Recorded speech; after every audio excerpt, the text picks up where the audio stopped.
kid, girl. I wanna be your mother, your father, your brother, your sister, your everything, you know? Straight to the top, baby. I think I might wife her. You know, powder blue, rock a weird suit, white Nike. My niggas like her. She been with me through the grind, girl. You put in that top like been lifers. You got tight, used to hooky and chill. Tight, plus she cook up a meal. Had to hook up for real. More headaches and stress as a child. Mic check, mic check. Okay. Okay. Music cut? Yeah, it's my music. It's got like 30-second delay. Hello, everybody. Welcome to Talk with People. I miss my people. It's been a whole week. I haven't seen Gaynell in a week, and it's good to see her. We have a couple people missing. Earl will be in soon. We have Aisha here again, and to contribute. I can't believe that people are calling me at the same time that I shoot my show every week. This would be a very bad time for someone to call and expect to speak to me. But anyway, welcome to the program. And today we're going to talk about the step 8. We've made it all the way to 8, so this is our 9th show. Appreciate everyone who does watch our show. It's been a pleasure, and it also helps in my recovery to participate in this show. And the whole thing about being in recovery, that everyone should give the program away in order to keep it, which is, it's like having money in the bank, but you give it away in order to keep it. That doesn't make any sense, but this is not currency, but this is something that's a lot more important, your life.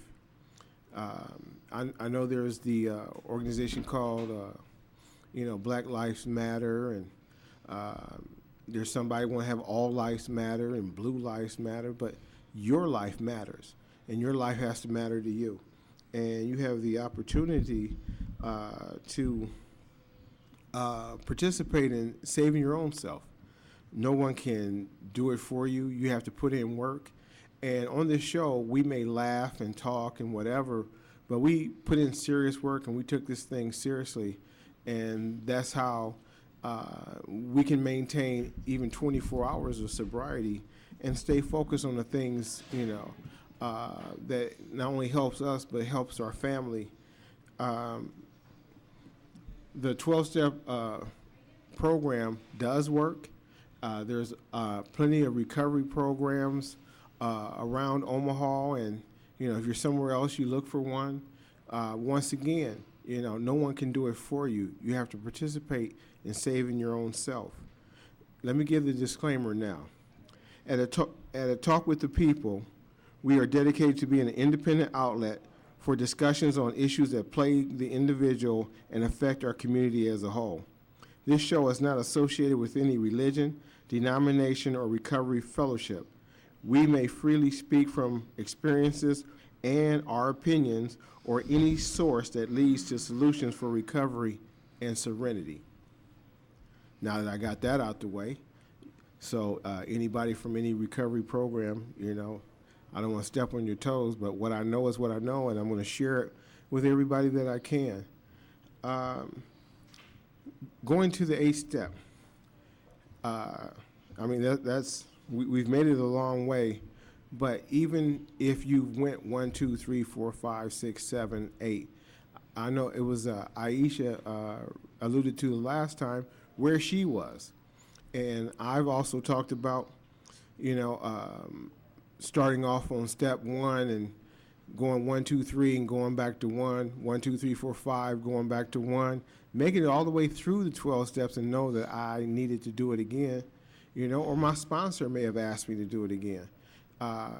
When you become obedient and listen to someone who has working knowledge of the program and take their advice, you got to trust somebody else. If you were really that trustworthy, you wouldn't have been overly drinking or drug using, whatever. Anyway, let me get the shout outs out the way. I'd like to give a shout out to Chicago and my pastor in Chicago. I want to also give a shout out to Oklahoma City, Portland. Also, I want to give out a shout out to Lincoln, Nebraska, to Pookie. You know, please let Pookie out of jail. Free Pookie. Oh, Ray Ray. Ray got to do his time. You know what I'm saying? We want Pookie out. You know, Ray on his own. You know, Ray ran around with his hat turned backwards just way too long. But it's time to free Pookie. Anyway, I told someone that I would do that. Hi, Pookie's mom. Anyway, getting past that, you know, as we work through these steps and we move on to doing topics, and we'll go into call-in, so you can, you know, call-in show, so you can call in. You know, that's coming and put us on the spot. But we can, you know, talk about our recovery and what we went through. But we want to find out what you went through, or what questions that you have. You know, we have Aisha here, and she has, you know, a fresh outlook, being a newbie or newcomer to the program. You know, her outlook on it, and the questions that she has the liberty to ask questions and whatever. But pretty soon, everyone will have that same opportunity to call in, ask questions, and try to get your questions answered, and maybe even pass some things along to someone in your family. You know, this is about saving your butt, their butt, and whatever butts you can save. You know, we got to pass the message on. There, you know, we do recover. Anyway, Gaynell, you want to make an opening statement? Well, good evening, everyone. Step 8 just for me was all about forgiveness, and that was a hard one. So I'm looking forward to having an open discussion about that, because it's definitely an ongoing process in my recovery and anyone's recovery who is really giving a good effort at changing their lives. So it is a very important step. And when I first came about to do this step, I really didn't see very much purpose in it, because, of course, who wants to have to say apologize or make those amends? But yeah, it's very important, and it's all about forgiveness. Well, I mean, the whole thing is, you know, step 9, you know, making direct amends, but in step 8, we make a list. Mm-hmm. And we made lists before, and now we're back to making a list again. And so once again, we're putting work into our recovery, and to remember all the people that I've harmed. You know, I'm not really sure about all the people that I have harmed, and it's a very delicate situation, especially when you talk about interpersonal relationships, family relationships, you know, just everywhere. We tend to easily, you know, the most severe, you know, volatile situations that we were in, and what we did in those situations. But you know, from going through this step more than once, I start feeling, you know, empathy for people that I did harm.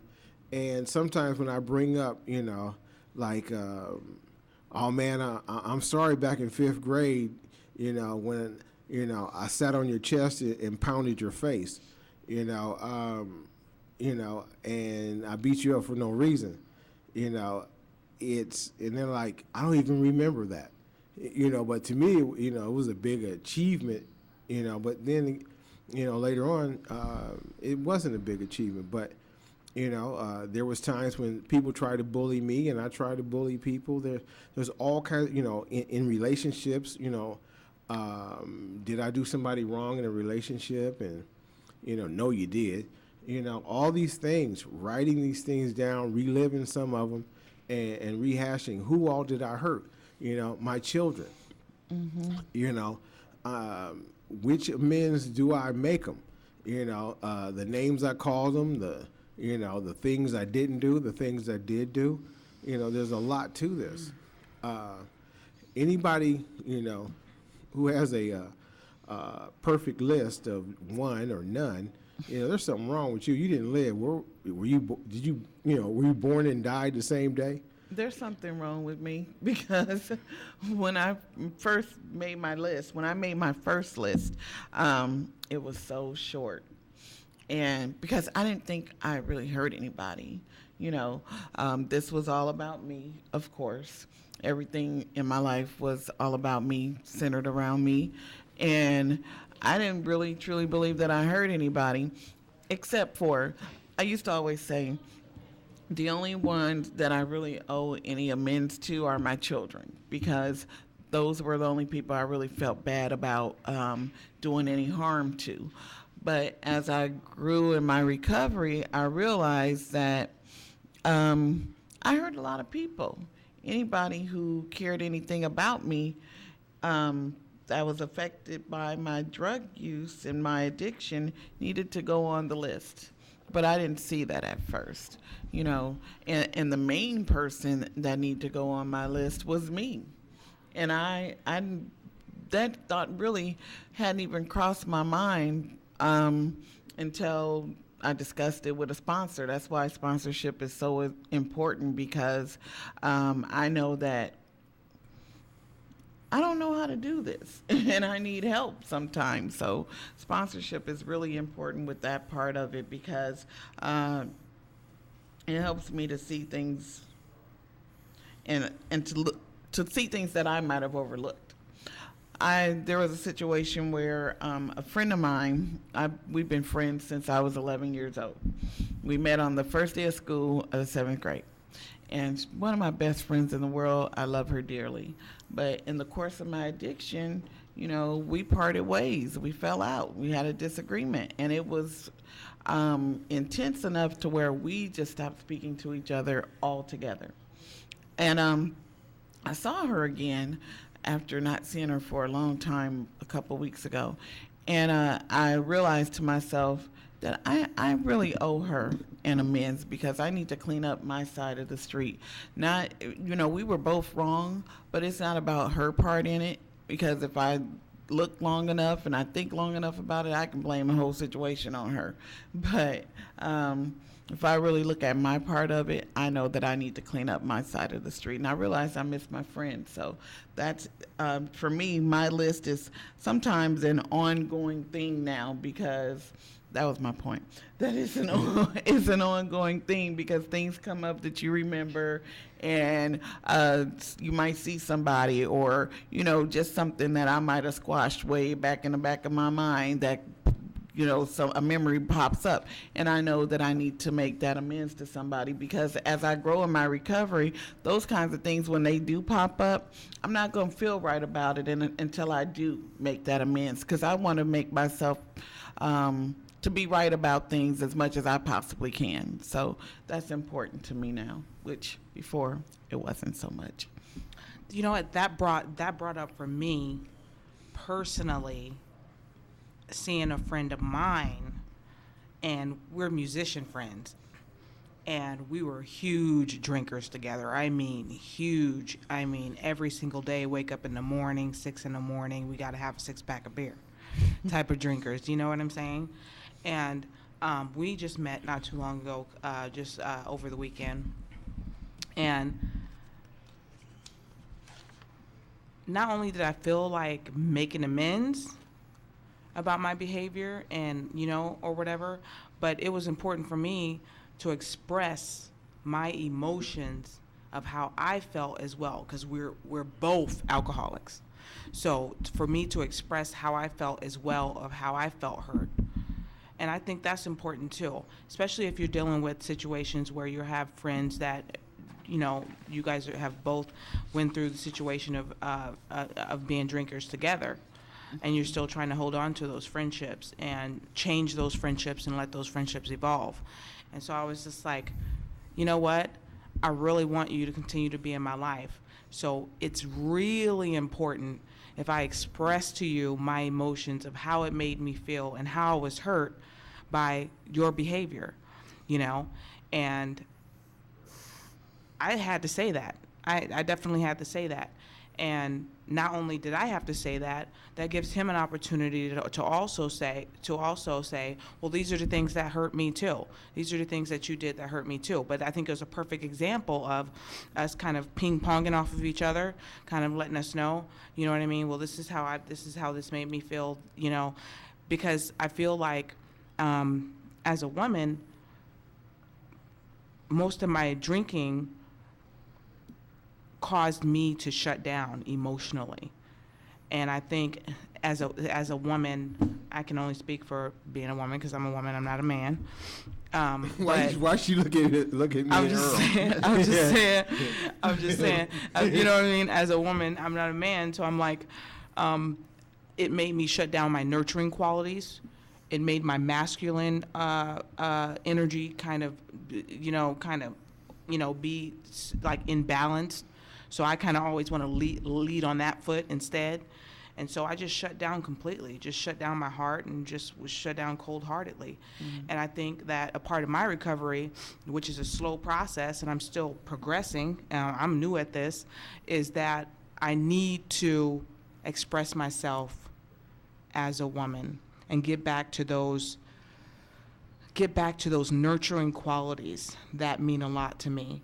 Because if I don't get back to those nurturing qualities and those motherly qualities, then I'm going to miss out on a lot when it comes to my children. And that means a whole lot to me. So I have to keep remembering all the time. Older man already told me, who's a mentor of mine, he said, God first, your kids second, and then you last. So sometimes I think that in my recovery, sometimes I forget that. And I go on this rampage of this person is irritating me, or this person is irritating me, or this person is irritating me. And we all know how it is when it comes to that addiction. It's that rat race. It's so easy to get pulled in that race of how it was when it was in that addiction. You was always on. You was always, you know what I mean? It was that game. It was that addiction game that you was always continuing to play. And trying to remove yourself from it and trying to remember what your priorities were is very difficult sometimes. And some days it's very, very hard. And I went to a speaker meeting today. I can't remember this guy, but I was telling Brian about it. He's from Arrested Development. He did that Ad-Lib show. He just won an Emmy. He came here to Omaha, Nebraska at Community Alliance on Leavenworth and just represented and showed so much love to us and who are doing recovery. And it was awesome. I just want to give a shout out about that. I thought it was so cool. It was inspiring. He brought tears to my eyes, and he let me know what my priorities were and are and will always be. And I think that, I needed that, you know what I mean? Sometimes you need that spontaneous thing that you don't even know what's going on, but it happens. Yeah, so that was pretty cool. So, that was just really, really nice. He's also having an event tonight, which for the paying folk, I'm sure they'll probably be showing up here in Omaha, Nebraska. But it was just awesome because it just continued to make me realize that God first, my kids second, and me last. And as not mothers, last, but third. Okay. Okay. All right. Me third. And as mothers who are in addiction and who have this serious disease, it's really important for us to remember to keep our heart open and continue to be mother and nurturing and nurture our children and allow them to know what our addiction is all about. And so, because they know us better, they love us unconditionally. I can be real with my kids, even if I'm having a frustrating hard time or a tough time or this, that, you know what I mean? When I was drinking, I was partying, I was really drunk, I called my kids. You know what I mean? No matter what, they're part of that they're a part of this addiction. So I can't lie to them. So to be able to have that open communication with my children is highly important and keeps me planet down to earth. I understand. Brother Earl.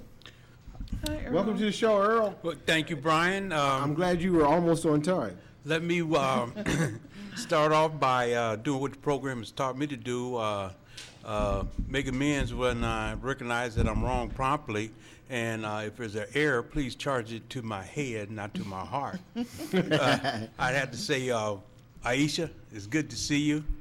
Good seeing you. And the newcomer is the most important one. What about me? Gaynell, you remind me of a women's group in Chicago, SOS, Sisters of Sobriety. All right. Bring it. Mr. Moderator, thank you, Brian. And I asked a question of the way one of my jazz people put it, what's the groove? I'm really glad to see you for more reasons than one. But let's okay. Looking at little bits and pieces of things that are written, where it says step 8 is the beginning of making amends. It's the beginning of making amends, the healing the past with others. From the inventory of step 4, you have a good starting place for making a list of people that you have harmed. And you take a personal inventory and possibly reflect on your life again, moving through the steps. I make a list of the people that I have harmed, and I write down the thoughts besides each name about what appropriate amends might be. Then I go through the list and make sure that I'm willing in my heart to make that amends. Okay, also, learning how to live in the greatest peace, partnership, and brotherhood with all men and women of whoever they are is a fascinating adventure. Everyone has found that he can make a little headway in this new adventure of living until he first backtracks. Once you go back and look at your past and take a survey of your human wreckage that you left behind us. You know how Katrina tore up New Orleans? Mm-hmm. I came into my family like I was, Hurricane Brian or,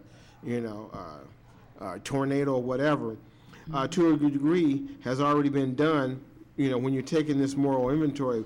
But now the time has come that when we ought to redouble our efforts, reopening of emotional wounds, some old, some perhaps forgotten, and some still painfully festering, will at first look like a purposeless and pointless piece of surgery. But if you're willing from the start, then it's a great, it has great advantages of doing this will quickly reveal themselves that the pain will lessen as one obstacle after another falls away. So as you go through this process, and the whole thing is a process, and it ain't how many days, and I know there's steps, but, as you go through this process of making this inventory, making this list, looking at all the wrong that you've done and the wreckage that you left, when you're honest in this, in doing this, you'll find out about some things about how you were. By the time you get here, this is a lot about how you were, but it's also a lot about how you are. If you go back and you take that step even further, if you go back past step 1, I don't know how you go back past 1 and wind up at 13, but you make it to that 13th step by going back beyond step 1, and now you're back to the same person you were or worse. With with a lot of knowledge about what you should be doing. A lot of people were taken off guard when crack first came on the scene. It went from powder to freebasing, to crack and all that. They were taken by surprise. Well, ain't no surprise when you relapse or you go backwards, and you start doing the same behaviors and doing damage to the people that you love, and once you get this far, you really, you should be fully aware, right, that you have done some damage. But the whole thing is, this ain't time to wear guilt on one sleeve and shame on the other. This is time of removal. This is spiritual house cleaning. This is, taking out the garbage. Take out the garbage. But this also is, sometimes you're helping repair other people. Right. You know, I know there's a lot about, I always talk about do no harm, help others. Those are good things, but also you got to go back and repair some damage. Right. And by this time in the process of recovery, for me, I had done so much work on myself that I knew myself a whole lot better, and I was able to look at myself for who and what I really am, and that enabled me to be able to start to repair those relationships with my friends, my family members, the people I had harmed, whoever it may have been. I put in the work, and it's time to start making that repair job, make that list and become willing. That's the thing. That's really a big part of this step too, is having that willingness to make those amends, and not only make those amends, but to correct the behavior that caused me to have to make those amends in the first place. It doesn't mean very much if I apologize and tell you that I regret and I'm sorry that I did those things, but then turn right back around and do the same thing all over again. That means nothing. So for me, the biggest part about becoming willing, the biggest part in that step is to become willing to change and to prepare myself to truly make those amends to the people I harmed. Thanks, Gaynell. I want to always carry the message, not the mess, and I have to be careful that my disease is not what comes through, so I have to constantly refer back to the literature. My reading tells me listing is merely writing down names of those people who we feel we might owe an amends. We may later decide that no amends are called for. The key at this point is that we have to exercise our freedom to write down the names no matter what the outcome may be. As we ask God to remove our defects of character, we set forces in motion that leads us to consider other people. And I want to go to the biological aspects of using and making amends. Now, to all the men out there who don't know, and don't recognize the part that we played when we had to make amends to our children, please know this. And this didn't come to me until after I quit using and I began to go to school and began to learn some things. Because you see, I still had out my flamethrower for my, second ex, who was my best using buddy. But I had to put that away because what I found out is when a child is conceived, okay, they get from the female genes as well as the male genes. And the condition of the male sperm affects the gene pool of that child. I didn't realize at that time, but I do today, that because of my condition, my children that were conceived at that time are now, I have to look at them as being, having a double threat. They have the chemical dependency from the mother's side and from the father's side. And there are cases where it is recorded that a woman has never used at all and can have a child that has fetal alcohol syndrome. How is that? Because of the condition of the male sperm. Okay? Let's get real, let's get honest, brothers. You know how we want to get some bumpy face and get it on and this. Well, we are doing damage to the next generation. I appreciate some of the things that I heard you say, Aisha, and let me just read this other piece. To continue the recovery process, we must heal our sick and damaged relationships with other people.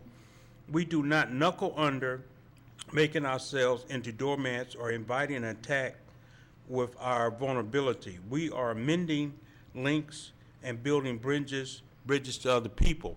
So we have to also be careful that we don't overcompensate for our kids for the times that we spent when we were out there.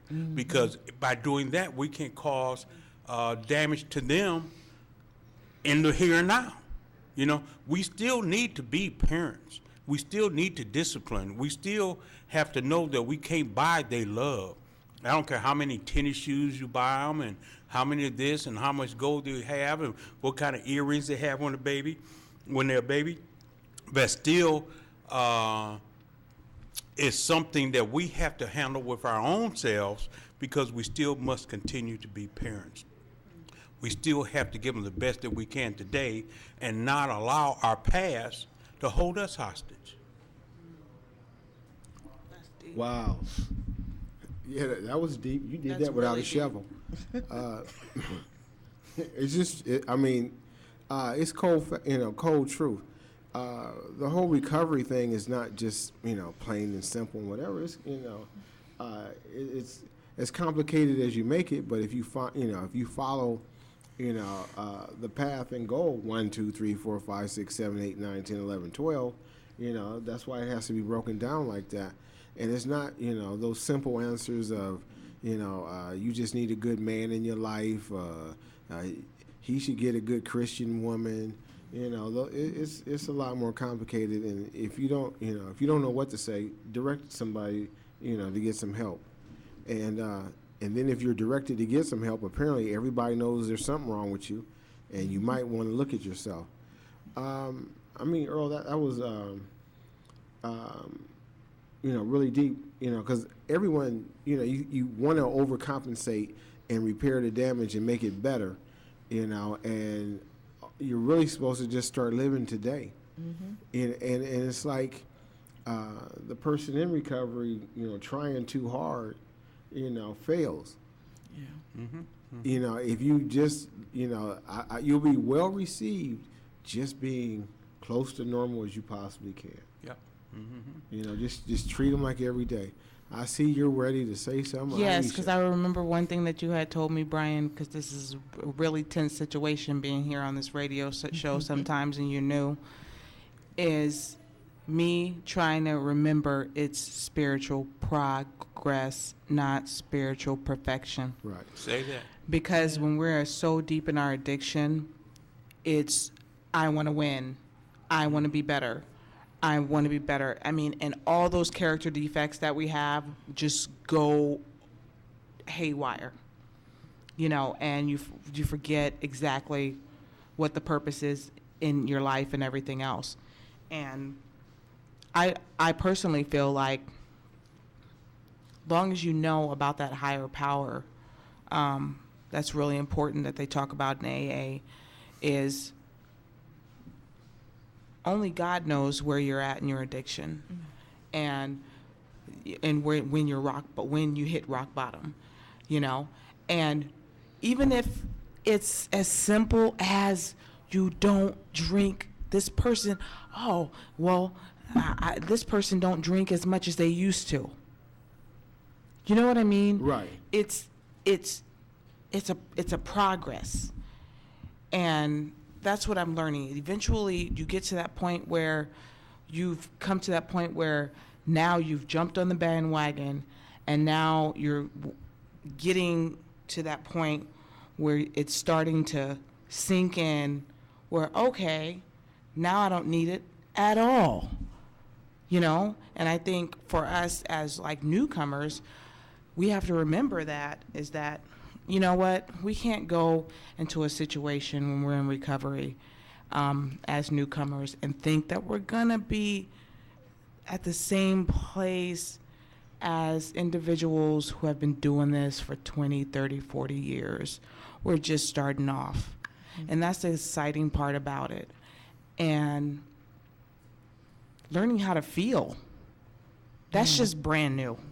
Right. You know what I mean? That's so brand new, just learning how to feel and learning how to take one day at a time or 1 minute at a time, because usually it's waking up, you know what I'm saying? I need a beer, this is that, I need to get in the game, I need to get my head in the game, this is that, So learning how to feel, learning how to just see the birds fly by, or a butterfly fly in the air, or a squirrel pass in the grass, is so brand new, because that race of being in this addiction is such a fast-paced life that personally, I can say that I forget what life is all about, and being simplistic and learning about quality and not quantity.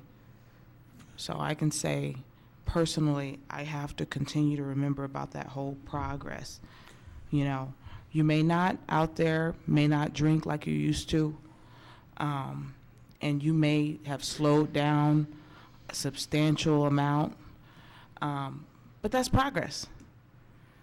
However, I think what has made a huge impact on me, what makes me want to do better, what makes me strive to do better, is being around individuals who have been doing this for a while, who are older than me, who have more wisdom than I do, who have more history in this whole process. That makes me excited because they keep me on my feet when I don't want to show up. I want to isolate myself. I want to play the pity party. I remember I got an obligation. Oh, I got to show up. I wanted to stay in bed. But then I happened to be honored to go to the speaker meeting today. I was like, you know what? If it wasn't for that speaker meeting, I would have decided to just stay in bed all day and just, and not, not do anything. So I'm just really learning that what you guys are saying about depending on each other, leaning on each other, even if it's just a text message. How was your birthday, Gaynell? Did you have a good time seeing Kid and Play and everything, Salt and Pepper and whatnot this weekend? Or, something like that. Just supporting one another, even if we're at home, we're not doing anything. Sending a text message when we just feel that gut feeling or that worried feeling that one of our brothers and sisters are going through a hard time, or get back. Somebody may be pressuring or threatening that person who's been in sobriety for a long time. Just that shooting that text message through. I'm learning is important as well. I mean, it's cool just to be a part of this organization. We all came through the same way. I did not get this the first time, so I feel where you're at. Matter of fact, the group that I was in, and last time I was in treatment, was called the Relapse Prone Group. And what that meant, I didn't get it the first time, the second time, or third time. But yeah, you're right. It is about progress, not perfection. And I want to encourage you and others to continue to hang out with the winners. This is what I found out in hanging out with the winners, those that got clean before me. You can be clean and have some substantial clean time and still be crazy. You just don't use. I got to say this, because the whole time she was talking, I was like, ooh, Mr. Carter. I wanted to jump in. But when she was saying, it's exciting, to begin the process, okay, I might be the only one, because y'all know I clown a little bit. But anyway, do you remember when you got a 30-day chip? Oh, yeah. Then you got a 60-day chip. Yeah. Then you got a 90-day chip. You know what I'm saying? It's like every 30 days there's a celebration and everybody claps for me. And it's like having, my 30-day honeymoon, my 60-day honeymoon, my 90-day, my 6-month honeymoon. Oh, I can't wait for 9 months so I can do this again. Oh, I can't wait for a year so I can do it again. Oh, I got to wait 6 whole months again. And I got to wait 6 more months. Now I got to wait a whole year. And it was kind of, it's like, it's like, well, should I relapse so I can go back and I can get through it? Okay. Hey, I do get, time. I digress a little bit. Okay, but just honestly, I like the support when you first start, and it's good to see somebody fresh, isn't it? Am I the only one? No. While you're speaking and I'm remembering what it was like to begin, and it's great for you to build off of older, and it's refreshing to us, to watch, the newcomer. There's a good part and a bad part. The good part is to watch you build and whatever. And then we also get to watch those who don't try and fail and whatever, or they tell us stories about how bad it is out there. It's like, well, I don't think I want to go back out and use again, Earl. You know, there's nothing out there worth going to do, because, you know, I'm getting the newcomer report that, you know, there's still dope out there, and it's, you know, and people's lives are still being destroyed, and it makes me not want to go there. That the liquor store, you know, when I was there, you know, Earl, you mentioned Bumpy Face, you know, it seemed like there was only 3 or 4 different kinds of, you know, of gin, and now there's, you know, they got, you know, 100 and some different kind of vodka and 99 different kinds of gin, and I mean, they'll get you one way or another. You know, they'll flavor it any way they can to get you broke and get you, you know, and get your life, you know, all messed up. You know, I'm just glad that there is this program, that it is based on progress, and that I don't have to do it all in one great big leap. Right. You know, that I can do it gradually. You know, like when you're pouring something in a glass and you put 1 ounce in, 2 ounce in, 3 ounce in, and whatever, it builds. And so I got something that I can build on. You know, well, I can also have it supported, you know, by, you know, the fresh face, you know, the fresh person in the room, you know, giving me, you know, looking for help, and I can help them. But also, like I said, giving that report about what life is like out there, you know, that I don't want to return to it. You know, warning, it's still the same. You know, PD parties, you know, wasn't much fun. You know, using, you know, it was a temporary kind of a fix, you know, but it destroyed more than it ever helped. And there's reasons why there are 30, 60, and 90-day chips in 6 months. This is a disease, and diseases get studied. And what they found out about the psychological effects, if you make it to that milestone of that first 30 days, you've done some tremendous work. There's some things that you had to go through. There's some challenges that you had to overcome. Okay, then the next chip is 60 days. Well, you're starting to get a little bit better, but this is just 30 days later. Then you have the 90 days. After that, it's 6 months. Well, the psychological effects are starting to diminish somewhat because we have been clean for a little bit longer. And that's another aspect of it. You know, you go to treatment and it lasts for 28 days. That is just barely the beginning. And that may help with some of the physical aspects of it, but the psychological effects of addiction takes longer than 30, 60, 90 days. That's where we have year chips, 18-month chips, and multiple of years, because the struggle continues. One of the reasons I read, it talks about vigilance.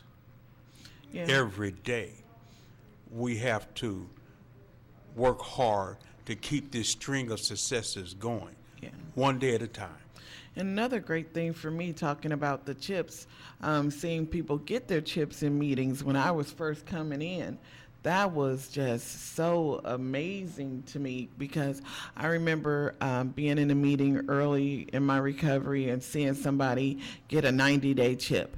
That was like, whoa, I'll be so glad when I get there. That was just hope. You know, it gave me so much hope to see somebody else reach those milestones, because I knew that if they could do it, I could too. And now for me, when I get my chip, you know, at this point in my recovery, this is just how I live. This is my life now. And, you know, it's not all that big deal for me to get my yearly chips now. It's a wonderful thing that I was able to stay clean one more day and to reach that milestone of another year. But, you know, it's not that big of a deal for me to have to go to a meeting to get that chip and have that, because this is just how I live now. But the reason why I do it. That's what I was going to ask you.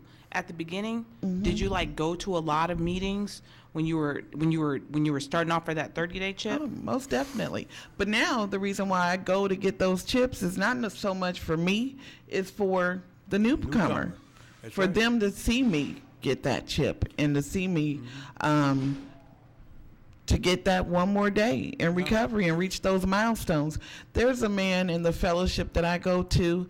He's been sober for like 35 years, and he still comes to meetings, and he comes to make sure that he gets that chip every year on his anniversary date. I'm sure he's not doing that for himself at this point. You know, he's doing that to show me and you and the people that came after him that it can be done. And- That's the wonderful And thing. that, Gaynell, for me, is a hope shot. Right. It let me know that I may not get out of this life alive, but I can get out of this life clean. Most Let me give a definitely. shout out to those who may have 30-day chips. Oh, yeah. I ain't mad at you. A solution is just keep coming back because it works. I didn't get this thing the first time. So I appreciate what you say, Aisha, but I walked down that same road. I didn't get it the first time. I don't know how many 30-day chips I had. I know it was more than one. And I know it took me a while to get that first year, you know. So we do understand and we do feel that struggle, and we do appreciate where you are right now. What do you mean? What do you mean? Like you get a 30-day chip and then you probably fell off the bandwagon and then had to start over? relapse. Oh, okay. And then you get another 30-day chip, and you can have 30-day chips. Just So keep then coming that first back. 30-day chip, you throw it away and No, start all you over? know, you can Hey, make I've a seen belt with people it. string them. Make Okay, a belt. but Make a 30 belt that days. go around. It's Go around your suspenders. waist. Are you serious? Serious. So you It have a could- 30-day chip, but even though you relapse, you still keep it? Yes, Yeah. you do. And then just start all over with another Yep. 30-day chip? Yeah. Okay. Why not? Okay. I mean, it's Those like can be reminders of, you know, the struggle, how real the struggle is for you, and to give you that encouragement Let to me keep going. share one more thing, if I ahead. could, Go ahead. that I've learned. And that is, we all know that when you go back out, you pick up in the same place or worse place than you were when you left off. But let me get this to you also. When you come back into the program, you don't start off at zero. You had to learn something when you was in the program before. So yeah, keep your chips because you did learn something. yeah. This time you're more armed and more prepared. Right. I mean, there was a guy. I'm trying to keep his, you know, God rest his soul, but people used to laugh at him at church because he was drunk. He get dressed up. He come to church, and he come down for prayer every week. And he came week after week, month after month, year after year. And they laughed at him, you know. But he was determined that he was going to get it. You know, he went through programs, whatever. He has a family that's very big, you know, that were very big in the recovery, you know, programs and all that. I'm not trying to give away his, you know, who he was. You know, like I said, God rest his soul. But that man kept coming, and he didn't care who laughed. He you know, he even said, I know they were laughing at me. Nobody thought I could do it. But God knew, me and my higher power, I knew I could do it. And then all of a sudden, he came and he didn't look drunk. And instead of him coming down for prayer, you know, to get sober, he came down to give thanks for being sober. You know, so what Donnie McClure, we fall down, but we get We up. get up. You know, just get back up. You know, they say what the difference between a saint and a sinner is that the saint got up. Right. You know, so the difference between someone who's still out there, you know, a hoodlum or whatever you are, you know, in your insanity, you know, the person who got up knows what serenity and sanity is, you know, because we were all crazy. You know, I'm still a little crazy. Still crazy. You know, that's how I got there. You know, I got there the old-fashioned way. I earned my seat. You know, I didn't just report to a 12-step program and said, yeah, I want to come here because one of these days I'm going to be an addict. You know, I mean, I had to go through some addictions. I had to go through some problems. And it was all, you know, it all had a beginning. And it did not begin with using drugs, but I had a lot of help along the way, you know, and I did some things that I'm not proud of at all. And, you know, even right now, I can think of there's somebody, you know, out there that I shared, used, or sold drugs to, you know, or with, you know, that, you know, instead of me trying to encourage them not to, I encourage them to do it. You know, it's like I'm a new creation. I'm a new creature. You know, I'm not the same. Definitely. I can't do those same old things anymore, but it does good every now and then to reach back and you know, see somebody and man, you know, back in the day when we were doing this and that, you know, I wish I hadn't, you know, participated in whatever, you know, whatever. And they may say, oh man, it was nothing. We both, but if you feel it in your heart, say it. Right. You know, say it. Show, you know, that in itself is a testimony to that person. That person might go do it to somebody else. There are so many things that start off with one. It starts off with one. You can be the first one. You can have a long chain of people, you know, asking people to forgive them for what they've done to them. You know, and you know, in relationships, you know, what have I done in relationships? Now that is one heck of a list, you know. You know, how many lies did I tell? You know, like, yeah, man, you out kind of late. Yeah, I told her I was going to the laundromat. You know, clothes still dirty. You know, my life still dirty. But we, you know, we still have to work on ourselves, and that's the one thing, Aisha. We never finish. Right. And that's a good thing. Very you know, good thing. because if I ever reach perfection, I wouldn't need my higher power. I would be the higher power. Wow. And I will never be the higher power. Wow. That's right. The 8th step, it is not easy. It demands a new kind of honesty about our relations with other people. The 8th step starts the procedure of forgiving others and possibly being forgiven by them. Forgiving ourselves and learning how to live in the world. By the time we reach this step, we have become ready to understand rather than to be understood. We can live and let live easier when we know the areas in which we owe amends. It seems hard now, but once we've done it, we will wonder why we did not do it a long time ago. The final difficulty in working the 8th step is separating it from the 9th step. Projecting about what actually making amends can be a major obstacle both in making the list and becoming willing. We do this step as if there were no 9th step. We do not even think about making the amends, just concentrating on exactly what the 8th step says, which is to make a list. It says to make a list and become willing. The main thing this step does for us is to help us build an awareness that little by little we are gaining new attitudes about ourselves and how we deal with other people. Mm-hmm. Now, I mean that's it in a nutshell. Mm-hmm. You know, That's it. That's it. You know, if you want to understand what it is, you know, I hope, you know, that person that I met from Lincoln passed this on to that person. You know, we know who we're talking about, and get them to watch the show and go back and watch. You know, go through all the shows. We're not perfect people, and hopefully this might spawn, you know, the beginning of someone learning what serenity is. And serenity is not in a bottle that you pick up at Walgreens. You know, that serenity, it actually exists within you. The faith to do it, you know, in the Bible it says there's a measure of faith inside everyone. You know, so, you know, everybody has the ability to have some faith, you know, and even it says faith the size of a mustard seed. If you say move mountain, it'll move. So you can put a little faith to go a long way, and everybody has some in it, you know, whether you're Christian or not. We're working on wrapping this show up. Why don't we go to Earl? Okay, in making amends to those that you had harmed, make sure you put yourself on the list and high on the list, because we did so much damage to ourselves and to our bodies and to our self-esteem and our self-worth, okay?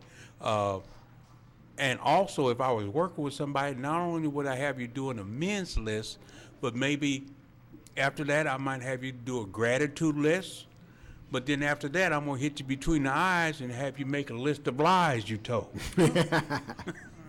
It's all part of the awakening, and it's all part of refocusing us on being concerned about self and others. Thanks, Gaynell? Earl.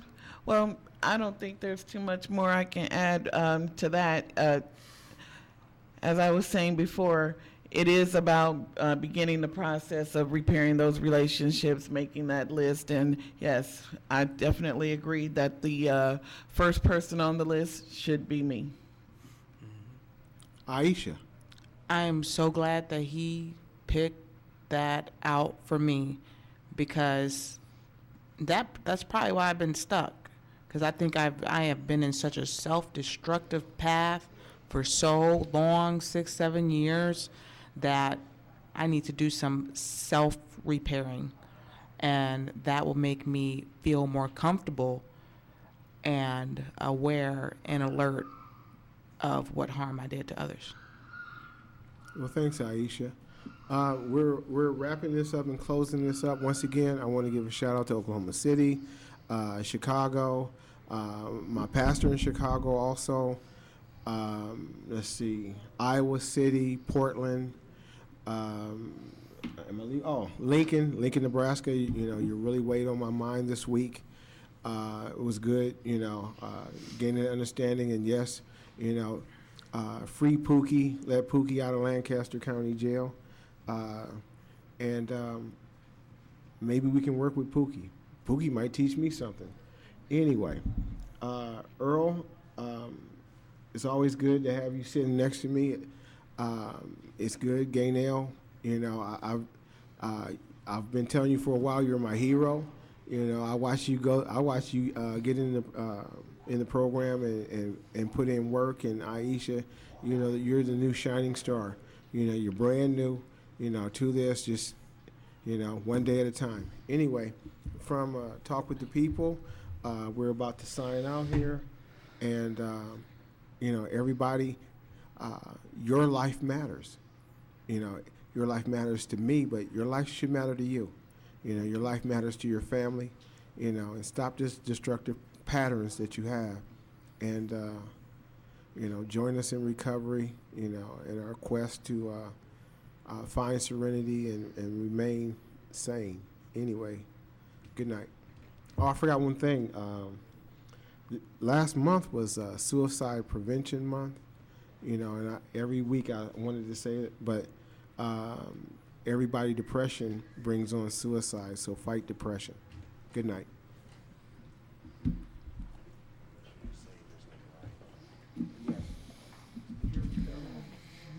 Entonces, hijo, los buenos